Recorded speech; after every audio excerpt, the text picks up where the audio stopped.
السلام علیکم ورحمۃ اللہ وبرکاتہ۔ اعوذ باللہ من الشیطان الرجیم، بسم اللہ الرحمن الرحیم۔ الحمد للہ والصلاة والسلام علی رسول اللہ وآلہ آل اللہ، واللعنۃ الدائمۃ علی اعدائہم اعداء اللہ من یوم عداوتہم الی یوم لقاء اللہ۔ عباد اللہ اوصیکم ونفسی بتقوی اللہ، اتقوا اللہ فإن خیر الزاد التقوی۔ بندگان خدا، آپ سب کو اور اپنے نفس کو تقوی الہی کی وصیت کرتا ہوں، تقوی الہی کی نصیحت کرتا ہوں، تقوی الہی کی جانب دعوت دیتا ہوں و تاکید کرتا ہوں کہ اپنی زندگی تقوی کے مطابق بسر کریں، تقوی کے زیر سایہ زندگی گزاریں، تقوی کی بنیاد پر نظام زندگی قائم کریں۔ تقوی اللہ تبارک و تعالیٰ کی جانب سے انسانی حیات کے لیے حفاظتی تدبیر ہے۔ انسانی زندگی خطرات میں ہے، مہلکات میں ہے اور آفات میں گھری ہوئی ہے، دنیاوی زندگی بھی اور اخروی زندگی بھی۔ زندگی کا تحفظ اللہ تبارک و تعالیٰ نے تقوی کے ذریعے یہ سپر اور یہ دفاعی اور حفاظتی بندوبست مقرر کیا ہے۔ تدبیر اللہ نے مقرر کی ہے، لیکن اس کا نفاذ انسان کی جانب سے ہے۔ اپنی زندگیوں پر انسان نے اسے نافذ کرنا ہے۔ زندگی کے ہر شعبے اور ہر پہلو پر حفاظتی تدبیر نافذ کرنی ہے۔ جس شعبے میں انسان حفاظتی تدبیر لاگو نہیں کرے گا، اس شعبے میں انسان کی زندگی تباہی اور بربادی کا شکار ہوگی۔ جیسا کہ ہم اپنی روزمرہ زندگی میں یہ مشاہدہ کرتے ہیں کہ جس چیز کی ہم حفاظت نہیں کرتے وہ ضائع ہو جاتی ہے۔ اموال جو ہماری حفاظت سے باہر رہ جائیں ضائع ہو جاتے ہیں، گم ہو جاتے ہیں۔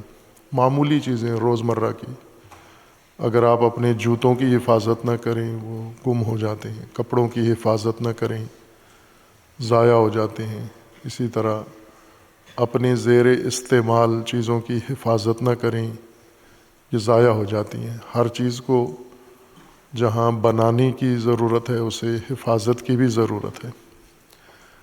اللہ تبارک و تعالیٰ نے انسان کو یہ حیات دی ہے، سب سے بڑی نعمت، اور پھر اس کی ہدایت کے ساتھ ساتھ اس کی حفاظت کا بھی اہتمام کیا ہے، نظام بنایا ہے، بندوبست کیا ہے، اور انسان اس حفاظتی تدبیر میں محفوظ ہے کہ عموماً ہم اس سے غافل اور لاپرواہ ہوتے ہیں۔ ایک تو تقوی کی تبلیغ، تفہیم، تعلیم، تبیین صحیح نہیں ہوئی اور اسے ایک فالتو چیز کے طور پر، اضافی مستحبی چیز کے طور پر پیش کیا گیا ہے کہ اگر انسان کی زندگی میں تقوی آ جائے تو اجر ہے، ٹھیک ہے، لیکن نہ بھی ہو تو بھی انسان زندگی گزار لیتا ہے جیسا کہ گزار رہا ہے۔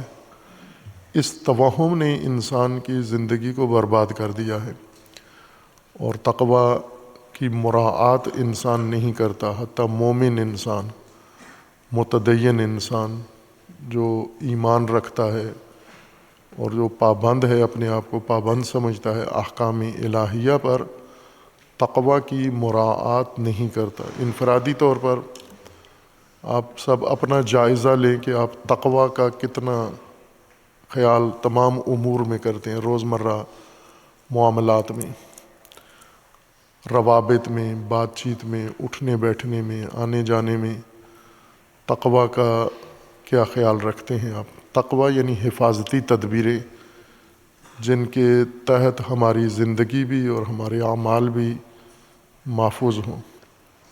تقویٰ کے لیے اللہ تبارک و تعالیٰ نے جو وسائل انسان کو فراہم کیے ہیں، اس حفاظتی تدبیر کے لیے فراوان وسائل کی ضرورت ہے۔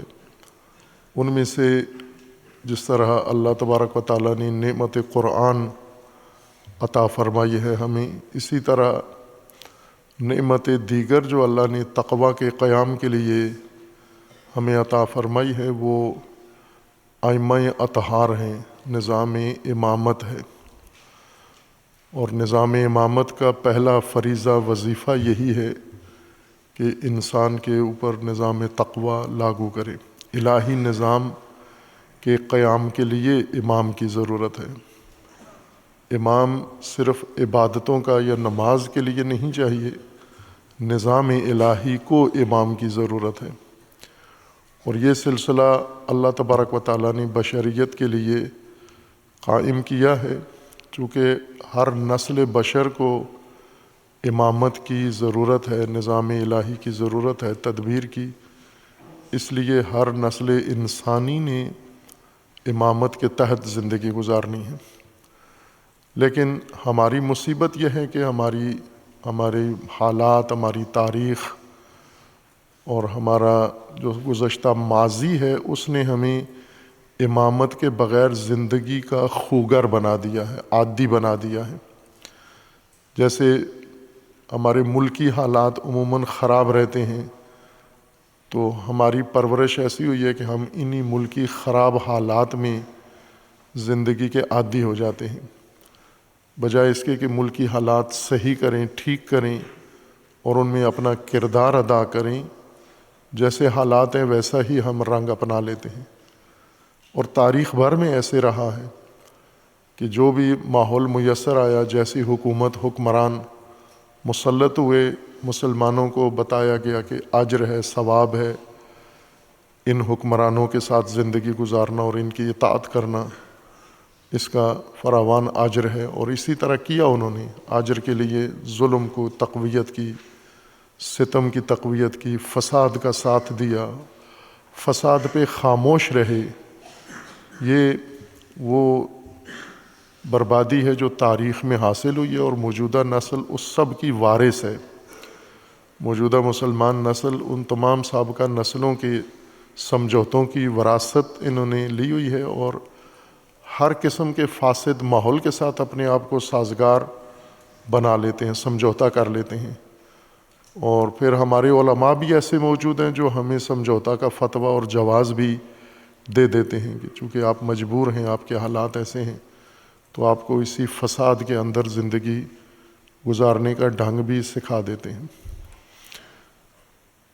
امامت اللہ تبارک و تعالیٰ نے جس طرح بشریت کے لیے آغاز نسل انسانی سے امامت کا آغاز کیا ہے، جو غلط فہمی ہمارے ذہنوں میں ڈالی گئی ہے وہ یہ ہے کہ رسول اللہ صلی اللہ علیہ وآلہ وسلم کی وفات و رحلت کے بعد اللہ نے امامت کا سلسلہ آغاز کیا ہے۔ عموماً ہمارے ذاکرین اور ہمارے مبلغین یہ بات کہتے ہیں، مدرسین، کہ نبوت کے بعد، ختم نبوت کے بعد آغاز ہوا ہے سلسلہ امامت کا۔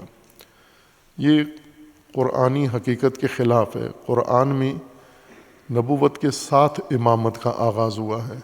تمام انبیاء کی امامت کی نص قرآن کریم کے اندر موجود ہے۔ انبیاء کا نام لے کر اور بعض انبیاء کی طرف اشارہ کر کے اللہ نے فرمایا ہے کہ یہ سب ہمارے نبی تھے، ان پر وحی نازل ہوتی تھی، اور پھر فرمایا وَإِنَّا جَعَلْنَاهُمْ أَئِمَّةً، ہم نے ان کو آئمہ بنایا ہے، امام بنایا ہے، یہدون بِأَمْرِنَا، ہمارے فرمان اور ہمارے امر کے تحت یہ لوگوں کی ہدایت کرتے ہیں۔ بس امامت آغاز نسل انسان سے ہے اور اختتام نسل انسان تک امامت جاری رہنی ہے۔ نبوت کا اللہ تبارک و تعالیٰ نے آغاز کیا، اور نبوت کے ذریعے جو کام مقصود تھا وہ پورا کر دیا۔ نبوت کا ہدف حاصل ہو گیا ہے۔ نبوت کا ہدف تھا کہ اللہ تبارک و تعالیٰ سے دین دریافت کرنا اور اسے اہل زمین تک پہنچا دینا، مکمل و کامل دین۔ یہ ہدف مکمل ہو گیا، حاصل ہو گیا، اس لیے مزید کتاب اور مزید نبی نہیں ہوں گے۔ لیکن امامت کا کام ابھی ختم نہیں ہوا، امامت کا کام تسلسل کے ساتھ جاری ہے، مسلسل جاری ہے۔ اور امامت کے لیے اللہ تبارک و تعالیٰ نے جو ہدف رکھا ہے وہ امتوں کے ذریعے تکمیل ہونا ہے، وہ ملائکہ کے ذریعے تکمیل نہیں ہونا۔ انبیاء کا مقصد ملائکہ کی مدد سے تکمیل ہوا ہے کہ ملائکہ نے اللہ سے دین لے کر، قرآن لے کر، ہدایت لے کر بشریت تک پہنچائی ہے۔ ائمہ نے زمینی لوگوں کی مدد سے اس کو نافذ کرنا ہے، ظلم کا خاتمہ کرنا ہے، ستم کا خاتمہ کرنا ہے، عدالت کا الہی نظام برپا کرنا ہے، اور انسان کو وہ راستہ جو اس کی خلقت کے مطابق ہو اور مقصد خلقت کے مطابق ہو، وہ انسان کو امامت نے دینا ہے۔ امامت کا کام فقط شہری نظم و نسق نہیں ہے، بلکہ امامت کا ہدف انسان کو اس منزل مقصود تک پہنچانا ہے جو اللہ تبارک و تعالیٰ نے انسان کی خلقت کے پیچھے کار فرما کیا ہے اور مقرر کیا ہے۔ یہ امامت کے ذریعے عملی ہونا ہے، اور امامت سے کوئی نسل بے نیاز اور مستغنی نہیں ہے، یعنی یوں کہ اس کو ضرورت نہیں ہے۔ اس نے امامت کے بدلے میں اب اپنا کوئی نظام وضع کر لیا ہے، بنا لیا ہے۔ جو بھی امامت کے بدلے میں ہوگا وہ طغیان ہوگا، طاغوتیت ہوگی، ظلم ہوگا، عصیان ہوگا، معصیت ہوگی۔ اور چونکہ ہم خوگر ہوتے ہیں، انسان بقول شاعروں کے کہ انسان اگر رنج سے خوگر ہوا انسان تو مٹ جاتا ہے رنج۔ انسان رنج، دکھ، درد، تکلیف، کتنے لوگ ہیں فقیر آپ کے ارد گرد رہتے ہوں گے اور زندگی بھر تکلیف اور درد اور رنج میں زندگی گزارتے ہیں، خوگر ہو جاتے ہیں، انہیں کوئی شکوہ بھی نہیں ہوتا، پھر راضی ہیں اس صورتحال پر۔ اسی طرح بغیر امامت کے گمراہی، طغیان، فساد کے خوگر ہو گئے ہیں مسلمان۔ اور مسلمانوں میں بھی جو سب سے طبقہ خسارے میں جا رہا ہے وہ شیعہ ہے، جو دعوی امامت رکھتے ہیں اور امامت سے، نظام امامت سے دستبردار ہیں، امامت کے بغیر زندگی گزارنے کے عادی ہو چکے ہیں، جبکہ ایمان امامت پر ہے، عقیدہ امامت پر ہے، نظریہ امامت کا ہے، بنیاد امامت ہے، اور امامت کے بغیر زندگی گزارنے پہ راضی ہو چکے ہیں۔ کچھ لوگ تو ایسے ہوتے ہیں جو یتیم ہو جاتے ہیں، ماں باپ مر جاتے ہیں ان کے، تو بغیر ماں باپ کے زندگی گزارنے کے یتیم عادی ہو جاتے ہیں، چونکہ چارہ نہیں ہے اور کوئی ماں باپ کا متبادل بھی کوئی نہیں ہے۔ لیکن جب انسان کے ماں باپ زندہ ہوں اور یتیموں کی طرح انسان زندگی گزار رہا ہو، ماں باپ موجود ہوں پھر بھی انسان ماں باپ کے شفقت سے محروم ہو، یا ماں باپ کی وجہ سے یا بچے کی معصیت و نافرمانی کی وجہ سے، خصوصاً وہ جو ماں باپ تو شفیق ہیں، ماں باپ اپنا سایہ رحمت و شفقت اولاد پر جاری رکھنا چاہتے ہیں، لیکن اولاد قبول نہیں کرتی، ماں باپ کے ہوتے ہوئے یہ یتیموں والی زندگی گزار رہے ہیں۔ شیعہ وہ طبقہ ہے جنہوں نے یتیمی اختیار کی ہے، امامت کے ہوتے ہوئے امامت کے بغیر زندگی گزارنا انتخاب کر لیا ہے۔ تعلیم یہی دی جاتی ہے ان کو، مدرسوں میں ان کے یہی تعلیم دی جاتی ہے، امامت کے بغیر زندگی گزارنا۔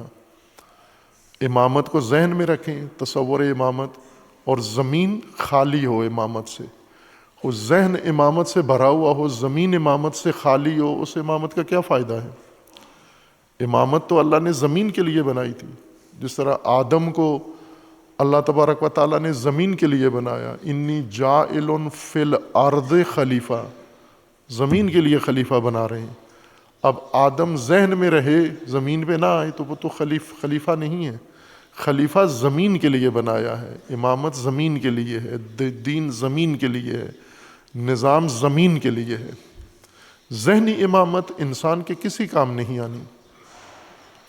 جیسے ذہنی کھانا آپ کھانا کھاتے ہیں اور آپ ذہن میں کھانا کھا لیا کریں تینوں وقت، اس کھانے سے پیٹ بھرے گا آپ کا، اس کھانے سے صحت بنے گی آپ کی، اس کھانے سے آپ کی جسمانی ضرورتیں پوری ہوں گی۔ ذہنی کھانا ایک تصور ہے، اصل وہ زمینی کھانا وہ چاہیے انسان کو، اس کی ضرورت ہے۔ انسان کی جتنی ضرورتیں ہیں وہ ذہنی نہیں ہیں، زمینی ہیں ساری۔ اور اللہ تبارک و تعالیٰ نے امامت کو اہل زمین کے لیے زمینی نظام بنا کر بھیجا کہ اس کو آپ نے نافذ کرنا ہے، اس کو آپ نے لاگو کرنا ہے۔ لیکن انسان محروم رہا ہے اکثر دور میں، جس دور میں اسے امامت میسر تھی اس دور میں بھی اس نے امامت سے دوری اختیار کی ہے۔ جب رسول اللہ صلی اللہ علیہ وآلہ وسلم کی رحلت ہوئی تو امام موجود تھے، یوں نہیں کہ مجبوراً انہوں نے امامت سے دوری اختیار کی، اختیاراً امامت سے دوری اختیار کی۔ امام کے ہوتے ہوئے وہ امام جو کہہ بھی رہے ہیں کہ میں ہوں، موجود ہوں اور میں ہوں وسیع و جانشین، میرا اعلان ہوا ہے، میرا تعارف ہوا ہے، مجھے تمہارا والی، سرپرست و مولا قرار دیا گیا ہے، اس کے ہوتے ہوئے لوگ مختلف دلیلوں سے امامت سے دور ہو گئے، اور یہی جو دور ہوئے یہ وراثت بن گئی، یہ دین بن گیا، یہی سنت بن گئی کہ اب اسی طرح رہنا ہے، امامت سے دور گریزاں ہو کر زندگی گزارنی ہے۔ اب یہاں پر کچھ لوگ تھے جو امامت سے منسلک تھے ذہنی طور پر، جن کے اعتقاد میں امامت تھی، لیکن زمین پر امامت کے لیے کوشش نہیں کی انہوں نے۔ اور امامت تقویٰ کا سب سے بڑا ستون ہے، حفاظتی نظام کا، ہدایت کا بھی اور حفاظت کا بھی۔ کوئی قوم امامت کے بغیر محفوظ نہیں ہے اور کوئی قوم امامت کے بغیر ہدایت پر نہیں ہے۔ نصابوں میں امامت ہو، کتابوں میں امامت ہو، درسوں میں امامت ہو، لیکچروں میں امامت ہو، تقریروں میں امامت ہو، تو یہ وہی توحید ہے جو علامہ اقبال نے فرمایا تھا کہ زبان نے کہہ بھی دیا لا الہ تو کیا حاصل، زبان سے لا الہ کہہ رہے ہیں ہم، کیا حاصل ہے؟ نہ کہو یا کہو، دونوں صورتوں میں حالت ایک جیسی ہے۔ لا الہ زمین پہ نافذ ہونا چاہیے، زمینی لا الہ، عملی لا الہ، یعنی حاکمیت اللہ کے علاوہ کسی کی نہیں ہونی چاہیے زمین کے اوپر، ورنہ زمین پہ طاغوت حاکم ہو، زبانوں پہ اللہ حاکم ہو، اس زبان کا کیا فائدہ جو زمین کے مطابق نہیں ہے، کہ زمین ساری طاغوت کے سپرد کر دیں اور ذہن میں اللہ کا تصور، توحید کا تصور بٹھا لیں ہم۔ یہ گمراہی ہے، یہ گمراہی ہے جو ہمیں باقاعدہ نظام بنا کر، تھیوری بنا کر، عقیدہ بنا کر ہمارے ذہنوں میں ڈالی گئی ہے، امامت کے بغیر زندگی گزارنا۔ جب امامت سے انسان محروم ہو کے زندگی گزارے، پھر اسے توقع نہیں ہونی چاہیے تھی کہ ہونی چاہیے کہ آخرت میری محفوظ ہے، میں آخرت میری متقین والی آخرت ہوگی، یعنی محفوظ، متقی کہتے ہیں محفوظ قوم، محفوظ طبقہ، محفوظ لوگ جنہوں نے محفوظ زندگی گزاری ہے، حفاظتی تدبیر کے اندر زندگی گزاری ہے۔ یہ توقع نہ کریں کہ متقین والا ان کا حشر و شمار ہوگا، چونکہ متقی دنیا میں بننا ہے۔ آپ نے جب دنیا میں تقویٰ اختیار نہیں کیا، ستون تقویٰ گرا دیے، منہدم کر دیے۔ بی بی زینب سلام اللہ تعالیٰ علیہا نے جو خطبہ کوفہ میں دیا، کوفہ کے بازار میں اسیری کی حالت میں، اس میں کوفیوں کو یہی کہا کہ اب روتے ہو اور رو کے تلافی کرتے ہو، سمجھتے ہو کہ اب تم نے جو قصور کیا ختم ہو جائے گا، اس رونے سے کوئی چیز فرق نہیں پڑے گا، اس لیے کہ تم نے ستون ہدایت و ستون تقویٰ منہدم کر دیا ہے۔ امام حسین علیہ السلام وہ ستون تقویٰ و ستون دین تھے، وہ ستون تم نے منہدم کر دیا ہے۔ اب ستون گرا کے پھر آنسوؤں سے اس کی تلافی کرے، یہ نہیں ہو سکتا۔ ستون قائم کرنا ہے آپ نے۔ امامت کا نظام ولایت کا قائم ہوگا، دین کا نظام قائم ہو جائے گا۔ بلا نظام امامت و ولایت دین کا نظام قائم نہیں ہو سکتا۔ امامت و ولایت، ہم اگر عصر ائمہ علیہم السلام کو دیکھیں تو بیشتر امامت کا دور، امامت کا نظام حکومت اور اقتدار کے بغیر تجربہ ہوا ہے، چونکہ حکومت پہ طاغوت فائز تھے، حکومت پہ طاغوت بیٹھا ہوا تھا، اور امام کے پاس مسند نہیں تھی، مسند اقتدار نہیں تھی۔ لیکن امامت سے دستبردار نہ امام ہوئے نہ شیعہ ہوئے۔ یوں نہیں ہے کہ اگر تخت پہ طاغوت بیٹھا ہے تو ہم طاغوت کے قدموں میں جا بیٹھیں، جو بھی تخت نشین ہے ہم تخت نشینوں کے پیروکار بن جائیں۔ فتنہ ملت بیضا ہے امامت اس کی، جو مسلمان کو سلاطین کا پرستار کرے۔ یہ بات اقبال نے فرمائی ہے کہ سب سے بڑا فتنہ کسی قوم کے لیے وہ لیڈر ہیں، وہ رہنما ہیں جو مسلمانوں کو سلاطین کا، طاغوتوں کا پرستار بنا دیں۔ وہ سب سے بڑے فتنے ہیں امت کے لیے۔ فتنہ ملت بیضا ہے امامت اس کی، جو مسلمان کو سلاطین کا پرستار کرے۔ خوب اگر سلاطین مسلط ہیں تو پھر مسلمان کدھر جائے؟ مسلمان امامت کے پیروکار رہے۔ امام اقتدار میں ہو تو بھی امام کا پیروکار ہو، اور اگر امام اقتدار میں نہ ہو تو بھی امام کا پیروکار ہو اپنی پوری زندگی کے اندر۔ اور جب امامت سے لوگ دور ہو جاتے ہیں، امامت سے فاصلہ بڑھ جاتا ہے، اس وقت کیا فریضہ ہے امام کا، امامت کا، اور امت کا کیا فریضہ بنتا ہے؟ یہ نہیں ہے جو آج ہم کر رہے ہیں کہ اگر امام سے بھی دور ہیں، امامت بھی نہیں ہے، تو متبادل کے طور پہ طاغوت کو ہم منظور کر لیں اور طاغوت کے اطاعت و اتباع و طاغوت کے ساتھ معشور ہوں۔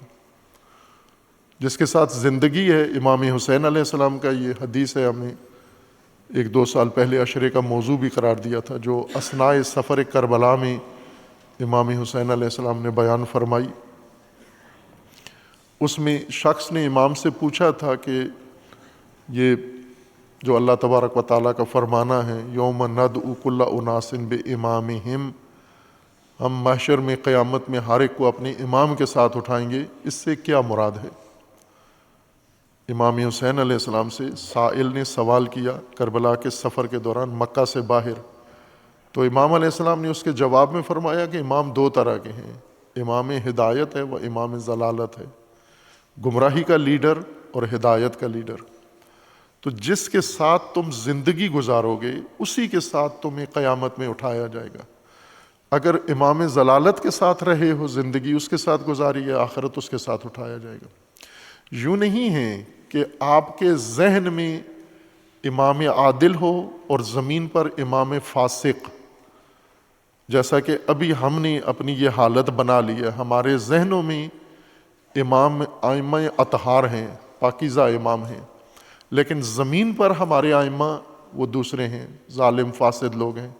ہمیں کس کے ساتھ اٹھایا جائے گا؟ ذہنی اماموں کے ساتھ یا زمینی اماموں کے ساتھ؟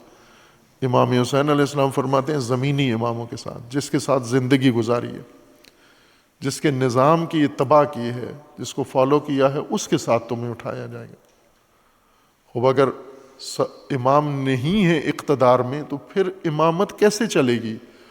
اتفاقاً یہی تجربہ ائمہ نے کر کے دکھایا ہے، 11 ائمہ نے یہ تجربہ کر کے دکھایا ہے کہ اقتدار کے بغیر بھی امامت قائم ہو سکتی ہے، حکومت کے بغیر، مسند کے بغیر بھی نظام امامت قائم ہو سکتا ہے۔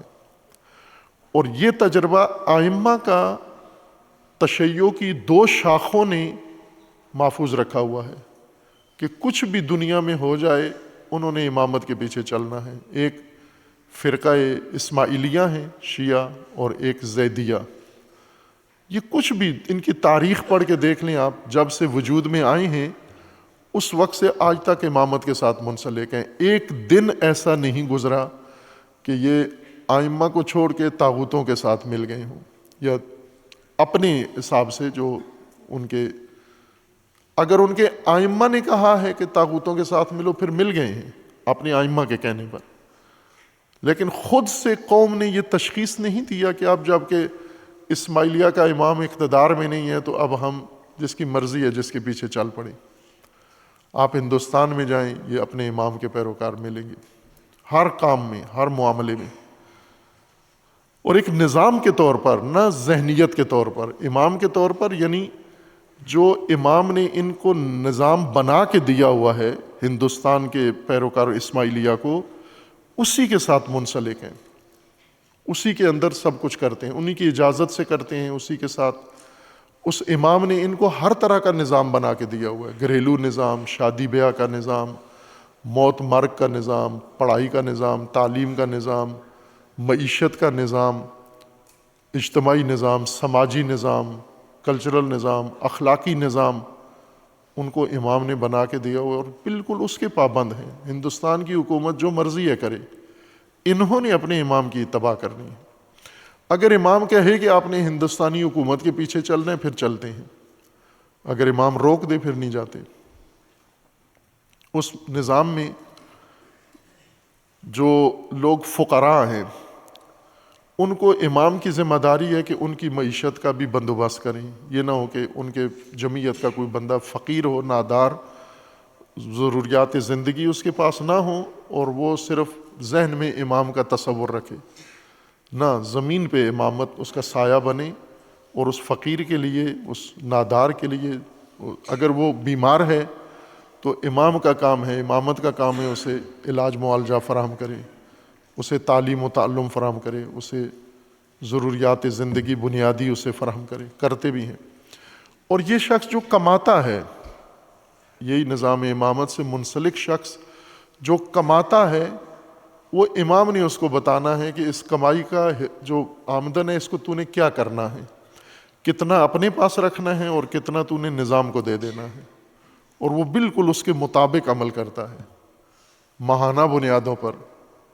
اس کو جتنا اس کو الاؤ ہے وہ اتنا خود رکھ لیتا ہے، اور جتنا اس کو بنا کے سسٹم دیا گیا ہے کہ یہ آپ نے نظام کو دینا ہے اتنا نظام کو دے دیتا ہے۔ اور اس طرح انہوں نے ایک زمینی امامت تجربہ کیا ہوا ہے۔ اثنا عشری امامت بھی ایسے ہی ہے، یوں نہیں ہے کہ ہمارے ہاں اگر امام غائب کا تصور ہے تو امامت سے ہی دستبردار ہو جاؤ۔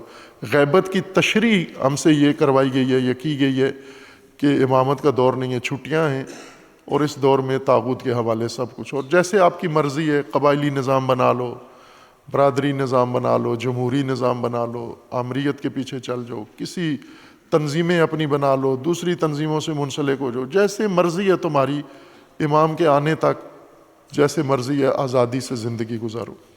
نہ، ادھر زیادہ پابندی ہے ان دوسرے فرقوں کی نسبت، زیدی اور اسماعیلی شاخ تشیع کی، اس کی نسبت زیادہ نظم و انضباط اثنا عشری نظام کے اندر ہے، نظام امامت کے اندر ہے۔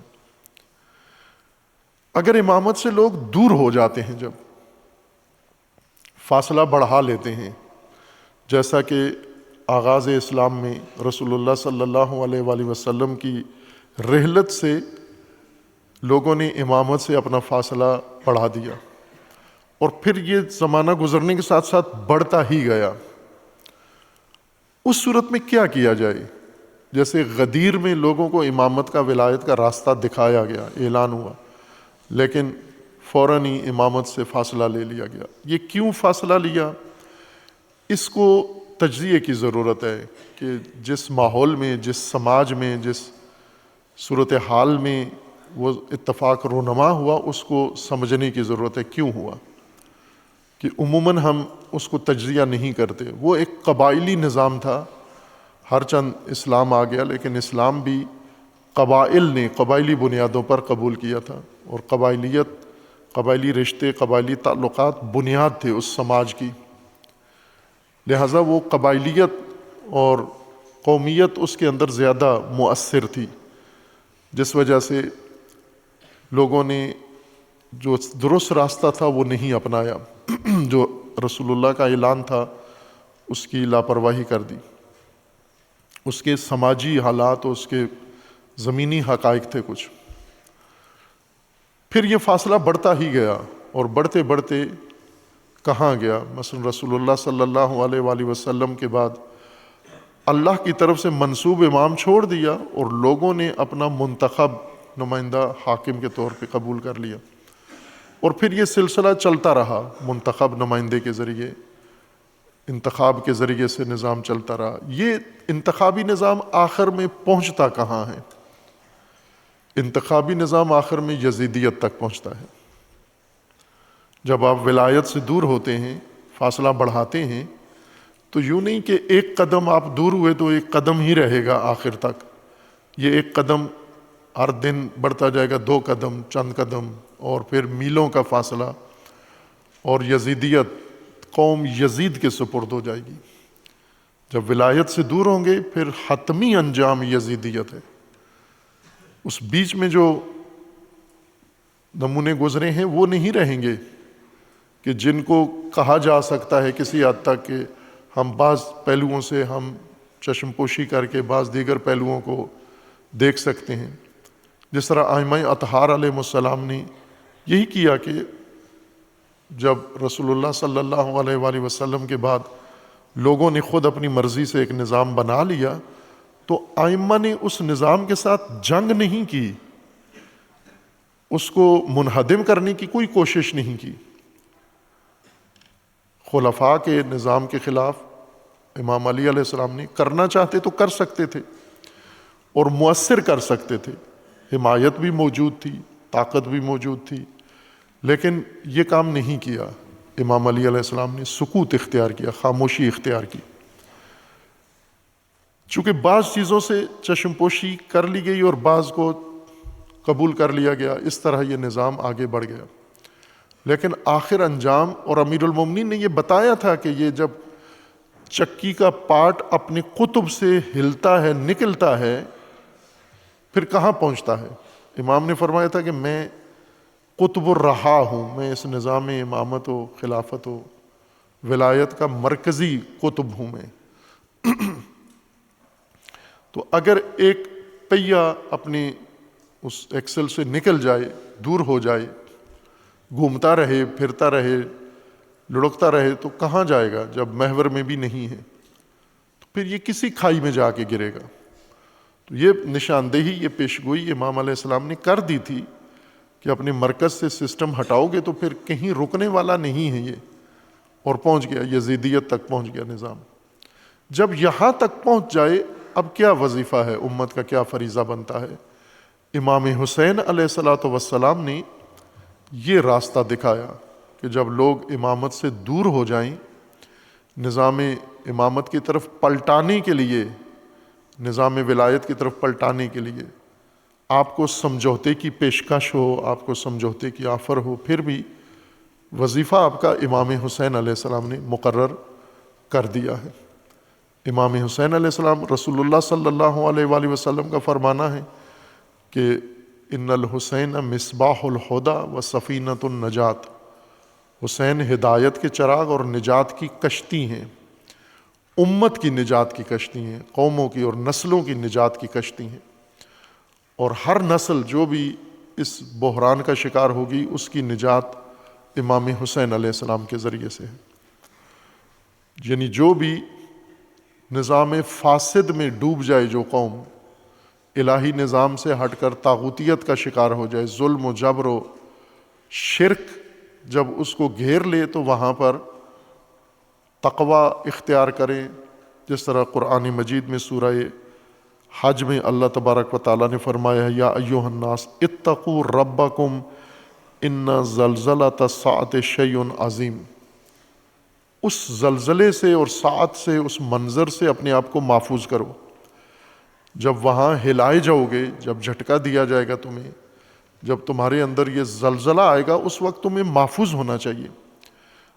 قوموں کے اندر زلزلہ، سماج میں زلزلہ ایسے نہیں ہوتا کہ بلڈنگیں ہل جاتی ہیں، دراڑیں پڑ جاتی ہیں، چھتیں گر جاتی ہیں، روڈ خراب ہو جاتے ہیں، سونامی آ جاتا ہے، دریا سمندر بکھر جاتے ہیں۔ نہ، قوموں کے اندر زلزلہ جب آتا ہے، انہیں جھٹکا ملتا ہے، جیسے جنگ خندق میں اللہ نے فرمایا کہ مومنین کو شدید جھٹکا لگا۔ شدید جھٹکا یعنی تمام علاقے کے دشمن مل کے ایک لشکر طاقتور بنا کر تمہارے سروں پہ آ کے مسلط ہو گئے، اور اس وقت تمہارے لیے شدید دھچکا تھا۔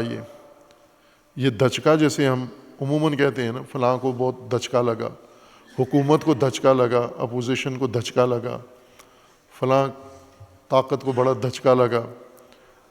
یہ دھچکا لگتا ہے، واقعاً یہ حقیقت ہے، یہ دھچکا، اسی کو زلزلہ قرآن نے کہا ہے۔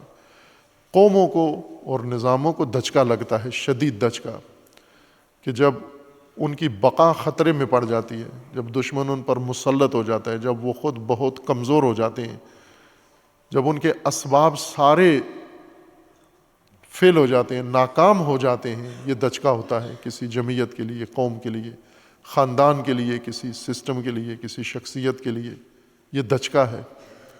اس دھچکے میں کیا چیز، اس دھچکے کے وقت بچنے کے لیے تقوی اختیار کرو، نہ کہ دھچکا لگے تو پھر تقوی کے پیچھے دوڑو۔ تقوی پہلے اختیار کرو، اتقو، کہ زلزلہ تو ساعت جو آنا ہے، دھچکا جب آئے تو آپ سنبھلے ہوئے ہو، آپ محفوظ رہو، اس زلزلے سے آپ نے محفوظ رہنا ہے۔ امام حسین علیہ السلام نے یہ تدبیر بتائی ہے بشریت کو، انسانیت کو، کہ جب آپ اپنے بقا اور احیاء کے نظام سے جو اللہ نے آپ کے لیے مقرر کیا دور ہو جاتے ہیں، اور دور ہوتے ہوتے گراوٹ میں آگے بڑھتے بڑھتے یزیدیت تک نوبت جا پہنچتی ہے۔ جیسے سیڑھیاں اترتی ہیں نیچے سٹیپ بائی سٹیپ، تو ایک ایک سٹیپ اترتے اترتے اترتے انسان نیچے کھائی میں جا گرتا ہے۔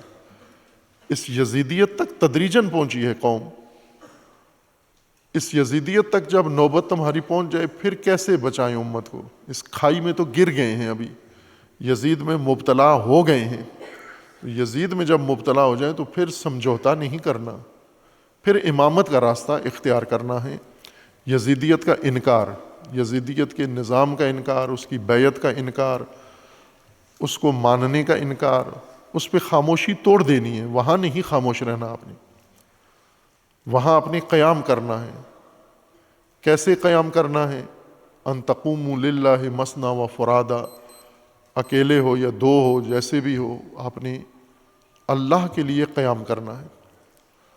اب امام حسین علیہ السلام سے جن لوگوں کی وابستگی ہے، اور یہ ایک فخریہ چیز ہے، اللہ تبارک و تعالیٰ نے انہیں اتنا احساس شعور دیا ہے کہ امام حسین علیہ السلام سے محبت ہے، عقیدت ہے، لیکن یہ محبت و عقیدت امام کو نہیں چاہیے۔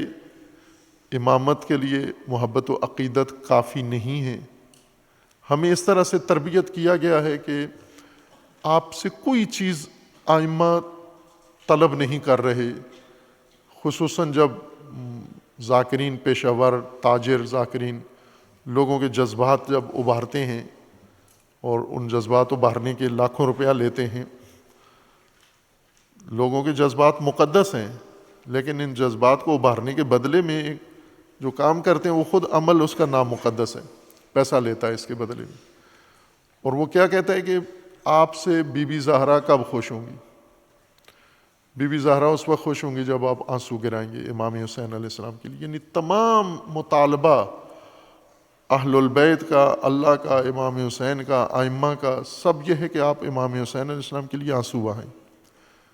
اس سے آگے کچھ بھی نہیں چاہیے، صرف روئیں آپ کا فریضہ وظیفہ ختم ہو جاتا ہے۔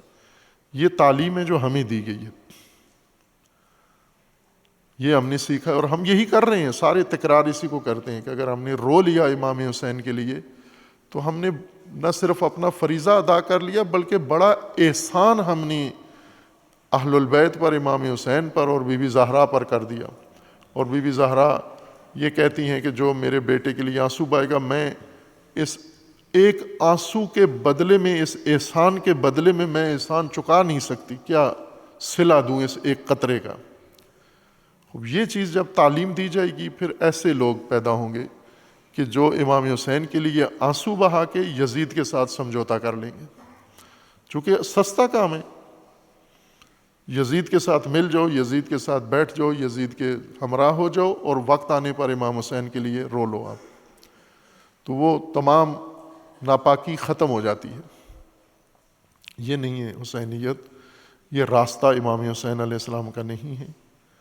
امام حسین علیہ السلام نے جو کیا اور اس کی طرف لوگوں کو بلایا کہ او جو میں کر رہا ہوں وہ تم بھی کرو، جو میں نے کیا ہے وہ کرو، نہ جو میرے ساتھ ہو رہا ہے وہ کرو۔ اب ہم عقیدت مندوں نے وہ سارے کام پکڑ لیے ہیں جو امام حسین کے ساتھ دوسروں نے کیے، کوفیوں نے کیے، یزیدیوں نے کیے، وہ سارے ہماری سنتیں بن گئی ہیں۔ اور جو امام حسین نے کیا ہے اس میں سے ایک بھی سنت نہیں بنائی۔ امام حسین نے شروع کہاں سے کیا؟ بیعت کے انکار، یزیدیت سے انکار، طاغوت سے انکار، ظلم سے انکار۔ یہ پہلی سنت ہے حسینیت کا، پہلا قدم انکار۔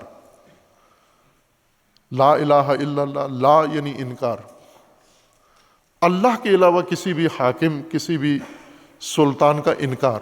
یہی حسینیت ہے، یہی قرآن ہے، یہی دین ہے، یہی کربلا ہے۔ انکار، انکار سے شروع ہوتی ہے بات، آنسو سے نہیں آغاز ہوتی، انکار سے، یزیدیت کے انکار سے، ستم کے انکار سے۔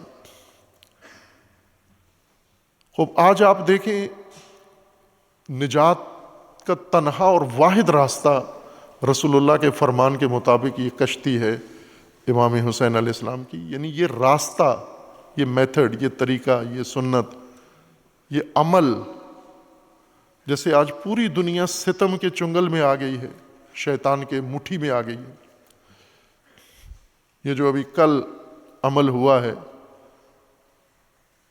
سوئٹزرلینڈ میں ڈیوس شہر میں، جو معاہدہ غزہ امن معاہدہ ہوا ہے، اور اس میں پاکستان کے وزیر اعظم بھی گئے ہیں، باقی دنیا بھی گئی ہے، ایک ایک جا کے ٹرمپ کے امن معاہدے پہ دستخط کر رہے ہیں۔ یعنی پورا اسلام، پورے مسلمان، دنیا ساری ظلم کی مٹھی میں آ گئی، اور خود جا کے اس کو حوالے کر رہے ہیں، دے رہے ہیں کہ آپ ہمارے امام، آپ ہمارے رہنما، آپ ہمارے پیشوا ہو۔ ٹرمپ کے نیچے جمع ہوئے ہیں، اقوام متحدہ کے جھنڈے میں، اقوام متحدہ کے چارٹر میں بیٹھے ہوئے لوگ اٹھ کے شیطان کے، وہ اقوام متحدہ بھی شیطانی ہی ادارہ ہے، لیکن اس کا ایک ظاہر رکھا ہوا تھا، انہوں نے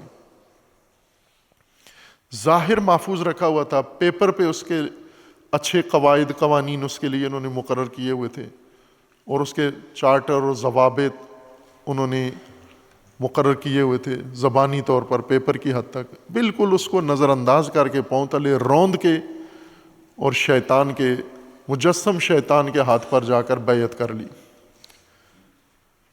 اور جو ملک بھی یہ کام کر رہا ہے اس کو کوئی پرواہ نہیں ہے کہ میں نے یہ کام کیا ہے تو میری قوم کیا عکس العمل دکھائے گی۔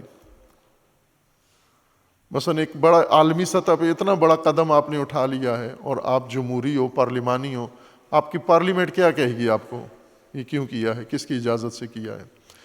اور آپ عوام کے منتخب نمائندے ہو تو عوام کیا کہہ رہے ہیں؟ عوام اجازت دیتے ہیں آپ کو، جمہوری نمائندوں کو، کہ جا کر یہ ساری عوام اور ملک سارا شیطان کے قدموں میں ڈال دو جا کر؟ یہ وہ پہلی چاپلوسی سے زیادہ بدتر کام ہوا ہے۔ اور یہ راستہ کیوں ہے؟ چونکہ مسلمانوں نے امام حسین کا راستہ، نجات کی کشتی چھوڑ دی ہے، اتر گئے ہیں، نجات کی کشتی سے اتر کے شیطان کی کشتی میں جا رہے ہیں، یزید کے ساتھ بیعت کر رہے ہیں، یزید کا سمجھوتا کر رہے ہیں، یزید کو قبول کر رہے ہیں، انکار نہیں کر سکتے یزید کے سامنے۔ یہ کمزوری، یہ ضعف مسلمانوں کے اندر پیدا ہو گیا، اور کسی سطح پر بھی کوئی عکس العمل نہیں ہے۔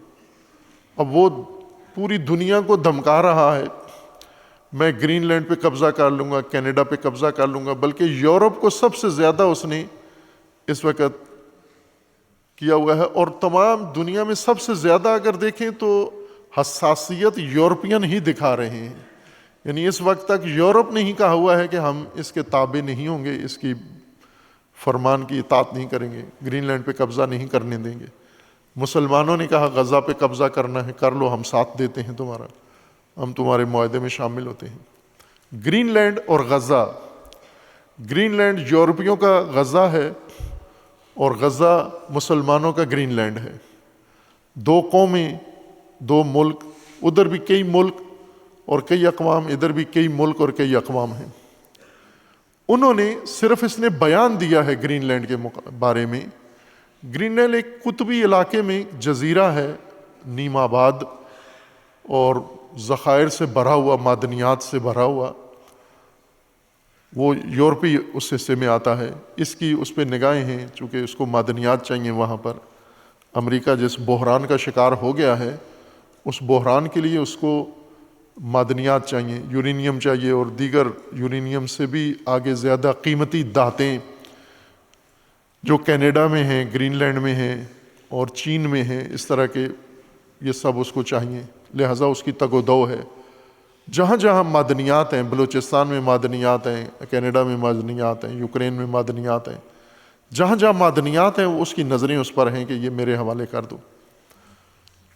اب انہوں نے عکس العمل دکھایا ہے۔ ایک یورپی فرد ایسا، عورت مرد نہیں ابھی تک پیدا ہوا جس نے کہا ہو کہ غزہ کی طرح ایک امن معاہدہ، گرین لینڈ امن معاہدہ ہو اور ہم اس پہ ساتھ دیں، اور پہلے گرین لینڈ میں بمباری کرو، تباہ کر دو، اس کو خاکستر کر دو، اور پھر اس کی آبادی کے لیے امن معاہدہ کرو، اور پھر امن معاہدے میں یہ سارے مسلمان، عرب وغیر عرب اس کا شریک ہو جائیں۔ اجازت نہیں دیتے وہ۔ انہوں نے خود کہا ہے کہ ہم لڑیں گے۔ اتحادی ہیں، یورپی اتحادی ہیں امریکہ کے، اسی شیطانی سلسلے کے لوگ ہیں۔ لیکن جب بات ان کی طرف پلٹی، ان کی سرزمین، ان کے اثاثے اور ان کے جغرافیہ کی طرف پلٹی، تو ان کے اندر غیرت پیدا ہوئی کہ یہ ہمارا ساتھی تھا لیکن ہم پہ چڑھ دوڑا ہے۔ ان میں غیرت پیدا ہوئی، مسلمانوں میں نہیں ہوئی۔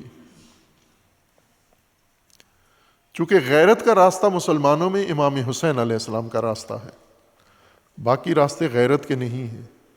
یزیدیت کے ساتھ سمجھوتا، ظلم کے ساتھ سمجھوتا، یہ غیرت کا راستہ نہیں، بے غیرتی اور بے شرمی کا راستہ ہے۔ امام حسین کشتی نجات ہیں اور قوم کے تقوی کا ستون ہیں، دین کے حفاظت کا ستون ہیں۔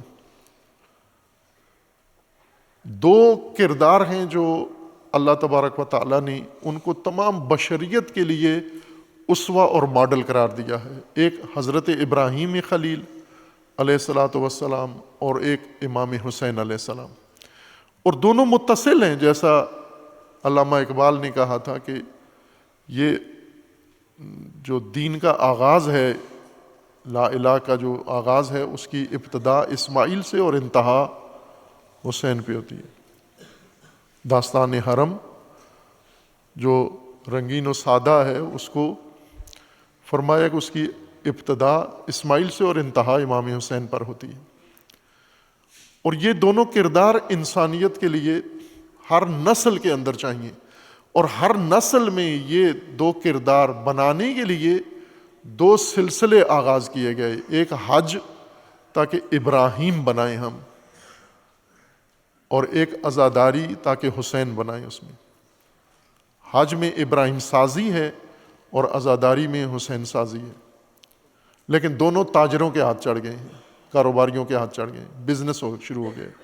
حج پورا بزنس بن گیا ہے، عزاداری مکمل بزنس بن گئی ہے، اوپر سے نیچے تک سب کاروبار ہے۔ ظاہر ہے کاروباری حج میں ابراہیم سازی نہیں ہوتی، کاروباری عزاداری اور زیارتوں میں حسین سازی نہیں ہوتی۔ یہ کردار حسینی، علامہ اقبال کے بقول کہ قافلہ حجاز میں ایک حسین بھی نہیں۔ یہ دور اپنے براہیم کی تلاش میں ہے، یعنی اس نسل میں کمی کس چیز کی ہے؟ کمی پیسے کی نہیں ہے، وسائل کی نہیں ہے، تعلیم کی نہیں ہے، ہر چیز کی بہتات و فراوانی ہے، لیکن امام حسین کی کمی ہے۔ امام حسین تو ان کی لبوں پر ہے، ان کی زبانوں پر ہے، کمی کہاں ہے؟ یہ ذہنی امام حسین ہے، وہ زمینی حسینیت چاہیے، زمینی، جو زمین کے اوپر ان کی رہنما بنے۔ یہ ذہنی حسینیت ذہن میں ہی رہتی ہے، زمینی حسینیت کی ضرورت ہے۔ جو یزیدیت کے مقابلے میں لا کے کھڑا کرے، جو ظلم کے مقابلے میں لا کے کھڑا کرے کسی کو، وہ حسین۔ اور جب امام حسین علیہ السلام کا عمل شروع ہوتا ہے، پھر کوفی اور حجازی سلسلے اور فرقے علیحدہ ہو جاتے ہیں، حسینی مسلک علیحدہ ہو جاتا ہے۔ انداز کوفی و شامی یہ بدلتے رہتے ہیں، انداز کوفی و شامی الگ الگ ہیں، وہ ان میں سے ایک آج کی نسل کا انداز ہے، کوفی و شامی انداز۔ شامی انداز یہ ہے کہ یزید کے ساتھ ہو جاؤ، کوفی انداز یہ ہے کہ یزید کے مقابلے میں چپ ہو جاؤ، خاموش ہو جاؤ، ڈر جاؤ، سہم جاؤ۔ تو یہی دو ہیں، یا یزید کے ساتھ ہیں یا سہمے ہوئے ہیں۔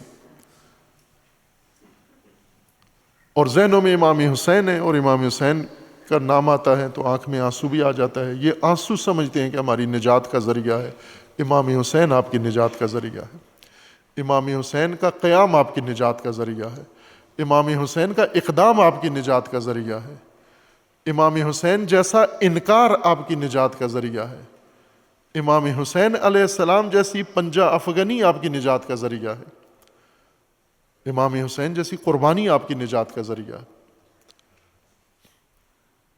ذلت نہ اختیار کرو۔ امام حسین علیہ السلام کے اصول ہیں، اصول حسینی، امام حسین کے اصول: انکار، یزیدیت کا انکار، طاغوتیت کا انکار، ظلم کا انکار، ستم کا انکار، ناانصافی کا انکار، مطلق انکار، غیر مشروط انکار کی کوئی گنجائش نہیں ہے۔ پھر آپ کو لوگ سمجھائیں گے، آ کے بڑے بڑے بزرگان، فقہا، علماء آپ کو توجیحات کر کے بتائیں گے کہ یہ بھی ہو سکتا ہے، یہ بھی ہو سکتا ہے۔ انکار مطلق، اٹل انکار، لا نہیں کرنی بیعت۔ اب کون سمجھائے؟ ابن عباس سمجھائے تو بھی لا، ابن عمر سمجھائے تو بھی لا، اور ابن علی محمد ابن حنفیہ سمجھائے تو بھی لا، عبداللہ ابن جعفر سمجھائے تو بھی لا، کوئی بھی سمجھائے کہ یہ راستہ ترک کر دیں، لا۔ یہ انکار مطلق ہے، یہ پہلا ضابطہ ہے حسینیت کا،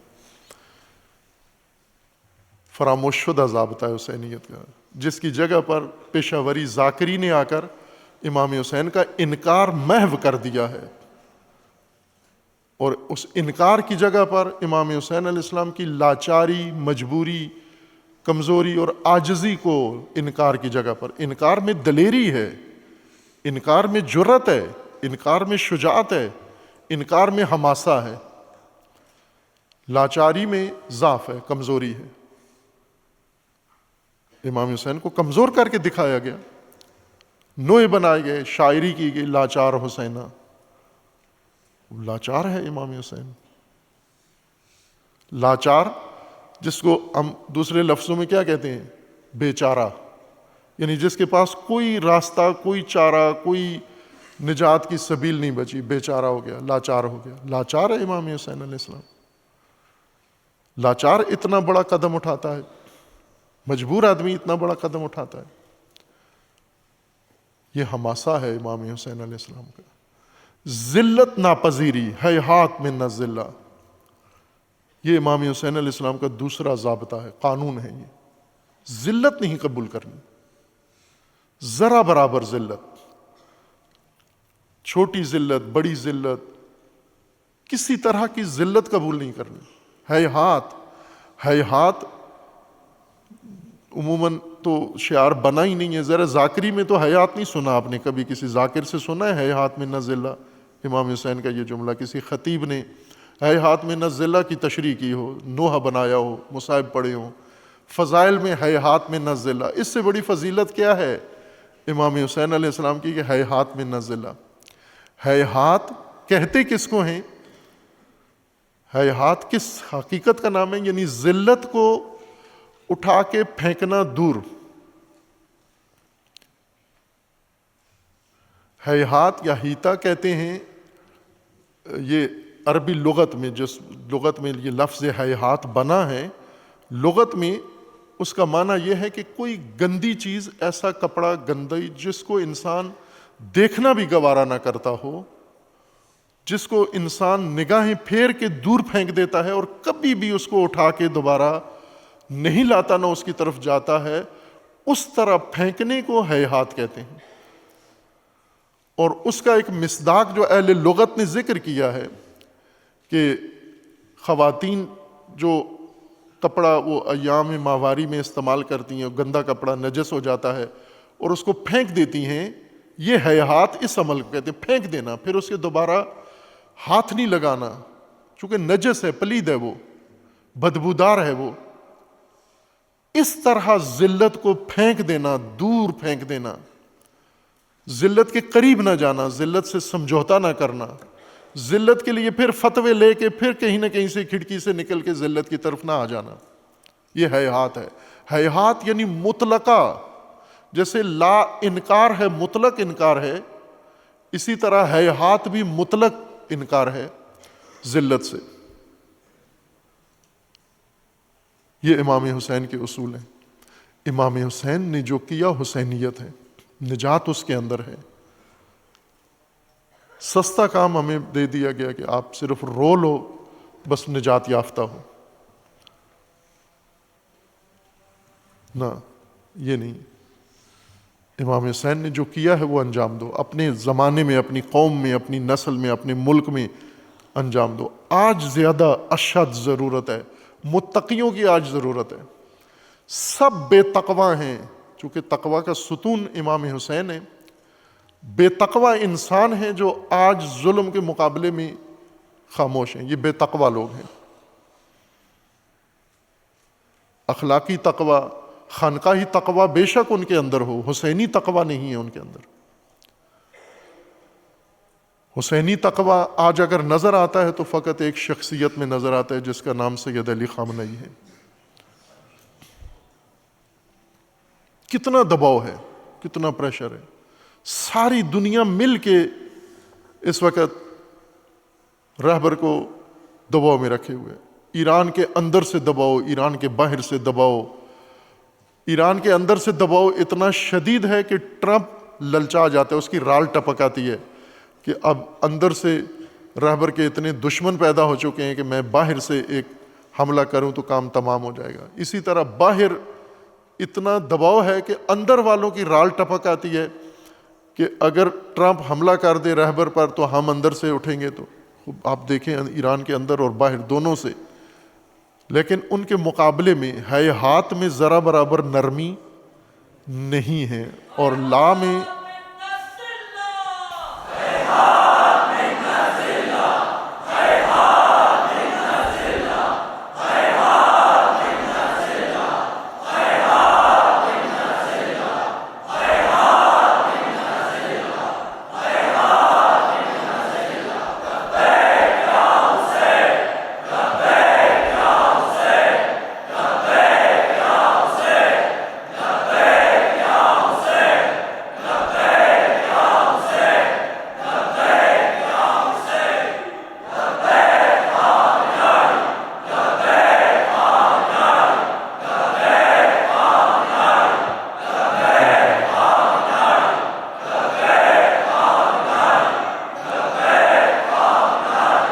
ہیہات میں نہ ضلع کا ایک میرے ذہن میں آ گیا، واقعہ آ گیا یہیں پاکستان کا۔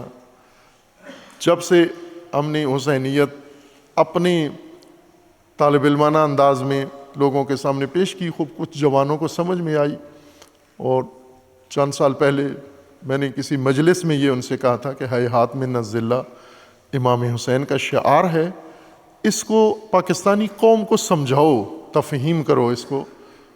اور اس میں انہوں نے اس کے بڑے بینر بنا کے گاڑیوں کی سکرینوں پہ لگائے ہوئے تھے۔ تو ایک مومن نے بتایا، چند سال پہلے کی بات ہے، کہ انہوں نے بڑا سا ہیہات من الذلہ لکھ کے گاڑی کے پچھلی سکرین پر شیشے پر لگایا ہوا تھا۔ پشاور سے اسلام آباد آ رہے تھے تو کہنے لگے کہ جب ہم آ رہے تھے تو ہماری چھوٹی گاڑی تھی، ہمارے پیچھے ایک بڑی گاڑی آ رہی تھی مسلسل ہمارے پیچھے، اور ہمیں کراس کرنے کی کوشش کرتا تھا، جیسے ہمیں روکنا چاہتا ہے وہ۔ تو ہم ڈر گئے کہ کوئی، چونکہ اس وقت حالات زیادہ خراب تھے، آج پھر کچھ امن ہے، اس وقت بے امنی زیادہ تھی۔ تو کہا ہم نے گاڑی اور دوڑائی بکائی، اب جدھر ہم جائیں وہ پچھلی گاڑی ہمارے پیچھے پیچھے آ رہی تھی. ہم کسی جگہ پیٹرول پمپ میں گئے، وہ بھی پیٹرول پمپ میں چلا گیا. پھر ہم کسی سنگل لنک روڈ پہ مڑے، وہ بھی مڑ گیا. پھر جدھر ہم جا رہے ہیں وہ آ رہا ہے. ہم زیادہ خوف زدہ ہو گئے. آخر ایک جگہ پر کہتے ہیں ہمارا پیٹرول ختم ہو گیا گاڑی کا، تو گاڑی بند ہو گئی. بھاگنے کے اب چارہ نہیں رہا، ہم رک گئے. وہ بھی آ کے ہمارے ساتھ رک گیا آ کے. تو ہماری یہ توقع تھی کہ ابھی کوئی اسلحہ وسلح نکالیں گے اور اغوا کریں گے یا کچھ کریں گے ہمیں. تو انہوں نے، ہم نے کہا بھائی کیا مسئلہ ہے تمہارا، کیوں ہمارا پیچھا کر رہے ہو؟ تو انہوں نے کہا تم رکتے کیوں نہیں ہو، ہم آپ کو اشارہ دے رہے ہیں تو آپ رکتے کیوں نہیں ہو؟ تو انہوں نے کہا ہمیں ڈر تھا کہ آپ کون ہو، کیوں ہمیں پیچھا کر رہے ہو؟ تو انہوں نے کہا کہ میں نے یہ جملہ جو پڑھا ہے آپ کی گاڑی کے پیچھے، ہیہات من الذلہ، یہ لگا میرے دل کو ہے کہ یہ کوئی بہت اہم چیز ہے اور میں نے پہلی دفعہ دیکھی ہے. کوئی بڑی چیز مجھے لگتی ہے لیکن مجھے سمجھ نہیں آ رہی اس کا معنی کیا ہے. میں معنی پوچھنے کے لیے آپ کے پیچھے آ رہا ہوں. یہ کیا ہے، یہ جملہ کس کا ہے، یہ معنی اس کا کیا ہے؟ یہ تو پہلی دفعہ سنا ہے، نہ اردو میں نہ انگلش میں، جو دو زبانیں ہمیں آتی ہیں اس میں تو کبھی استعمال ہی نہیں ہوا. تو یہ آپ نے لکھا ہوا ہے، جو بڑی خوبصورتی کے ساتھ انہوں نے وہ گرافک کے ساتھ لکھا ہوا تھا. تو انہوں نے سمجھایا اس کو، ہیہات من الذلہ. تو اس نے کہا کہ اب میں اپنی گاڑی پر بھی لگاؤں گا اور تمام جو میرے جاننے والے ہیں میں ان کو بھی کہوں گا کہ یہ ہیہات من الذلہ یہ اصل راستہ ہے. اگر دنیا سمجھ جائے، یہ لوگ نہیں سمجھ رہے، چونکہ ہیہات من الذلہ سمجھانے والے خود ذلت سے سمجھوتا کر لیا. انہوں نے دین ذلت اختیار کر لیا ہے. عزت کا دین امام حسین کا راستہ. امام حسین عزت کے امام ہیں اور آج اشد ضرورت ہے عزت اسلام و مسلمین کی، چونکہ مسلمان عزت کھو بیٹھا ہے اپنی، نہ کہ کھو رہا ہے، کھو بیٹھا ہے مسلمان عزت اپنی. عزت کا آخری قلعہ نظام ولایت فقیہ ہے، انشاءاللہ قائم ہے تا قیام مہدی، انشاءاللہ قائم ہے. لیکن یہ عزت کا آخری قلعہ ہے مسلمانوں کا، اور اس کو گرانا چاہتے ہیں، اس کو توڑنا چاہتے ہیں. باقی ساری دنیا نے ذلت گلے لگا لی ہے، سب نے بلا استثناء سب نے ذلت گلے لگا لی ہے. اس وقت امام عزت کا نعرہ ہیہات من الذلہ آج کی نسل کی ضرورت ہے.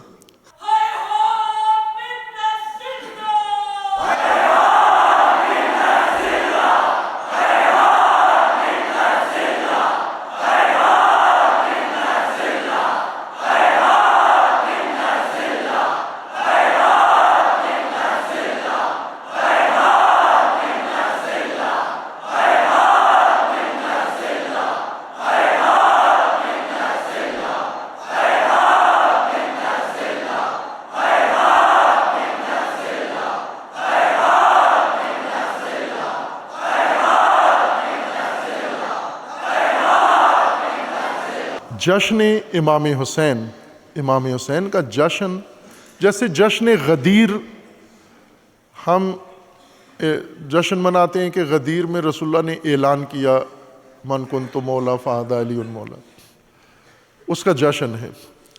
میں نے پہلے بھی کسی مجلس میں کہا تھا کہ اگر اس جشن کے دوران کوئی غیر آ جائے، دوسرا آ جائے اور پوچھے کہ بھئی جشن کس چیز کا ہے، تو ہم کہتے ہیں اعلان ولایت کا ہے، جشن ہے. جیسے کوئی بچہ پیدا ہوا ہے تو جشن ہے کہ بچہ پیدا ہوا ہے، تو وہ کہتا ہے بچہ دکھاؤ مجھے، کون سا بچہ ہے جس کا اتنا خوشی ہو رہی ہے، بچہ کہاں ہے؟ تو اگر کوئی آ جائے اعلان ولایت کا جشن دیکھ کر کہ ولایت دکھاؤ جس کا اتنا جشن ہے، خوش ہو تم، خوشحال ہو، وہ کہاں ہے؟ دکھائیں گے کہاں ہے ولایت؟ صرف ہم کہیں اعلان ہوا تھا، اسی کا خوشی ہے، اور اعلان کے بعد پھر نہ ہمیں پتہ نہ کسی اور کو پتہ وہ گیا کہاں نظام. جشن امام حسین بنتا ہے، ہونا چاہیے، لیکن رسومات کا نہیں، فقط پیشہ ور ذاکروں کی فیسوں کا جشن نہیں. جشن کا یہ معنی نہیں ہے کہ چند لاکھ اس کو دے دیے، چند لاکھ اس کو دے دیے، چند لاکھ. اب تو بہت سارے بیچ میں گناہ والے کام بھی جشن کا حصہ بن گئے، ناچ گانا ڈانس، عورتیں خسرے، یہ سب جشن کا حصہ بن گئے. یہ معصیت کا راستہ ہے. جشن امام حسین وہ ہے جس دن یزیدیت زمین سے ختم ہو جائے، جس دن ذلت مسلمانوں کے گلے سے طوق اتر جائے، جس دن مسلمانوں کا غلبہ ہو جائے، جس دن مسلمان دوبارہ نظام امامت و ولایت کی طرف، کلمہ توحید کی طرف لوٹ کر واپس آ جائے، یہ جشن ہے امام حسین علیہ السلام کا۔ جیسے ہم کہتے ہیں جشن کی تیاریاں ہو رہی ہیں، جشن کی تیاریاں چراغاں سے اور ٹینٹ لگانے اور دیواروں پہ لکھنے سے نہیں، جشن کی تیاریاں زمین سے ذلت ختم کر کے اور زمین پر پرچم ولایت لہرانی کی تیاریاں ہیں یہ جشن کی۔ اور اسی طرح ولی امر ولی عصر منتظر ہیں اس تیاری کے، لیکن تیاری کوئی کرتا ہوا نظر نہیں آتا۔ وہ جشن ہمیں منانا ہے۔ آج کے ستم کے نیچے بیٹھ کر، ظلم کے نیچے بیٹھ کر حسین علیہ السلام کے رسومات ادا کرنا یہ زیادہ جچتا نہیں ہے امام حسین علیہ السلام کے ساتھ۔ انشاءاللہ خداوند تعالیٰ اس بشریت کو اتنا شعور دے گا، اتنا احساس ان کے اندر پیدا ہوگا کہ انشاءاللہ یہ ہیہات من الذلہ کو اپنا پرچم شعار بنا کر قیام کریں گے اور اس دنیا سے ظلم کا خاتمہ کریں گے، اور پھر اللہ نے جو ذخیرہ مقرر کیا ہوا ہے ظلم کے خاتمے اور عدالت کی برپائی کے لیے، خداوند وہ تحفہ، وہ ہدیہ، وہ نعمت بشریت کو عطا کریں گے، یعنی ظہور حضرت ولی عصر اجل اللہ تعالی فرج الشریف۔ اللہ تبارک و تعالی ہم سب کو توفیق عطا فرمائے، اصول امام حسین، اصول عاشورہ، اصول کربلا ہم سمجھیں بھی، ان کو اپنائیں بھی اور دنیا کو سمجھائیں بھی انشاءاللہ۔ اور دعا ہے اللہ تبارک و تعالیٰ کی بارگاہ میں خداوند تعالیٰ تمام مظلومین عالم، تمام مسلمین کو ظلم و ستم سے نجات عطا فرمائے، اور اللہ تبارک و تعالیٰ ان ظالمین کو ظلم سمیت نیست و نابود فرمائے۔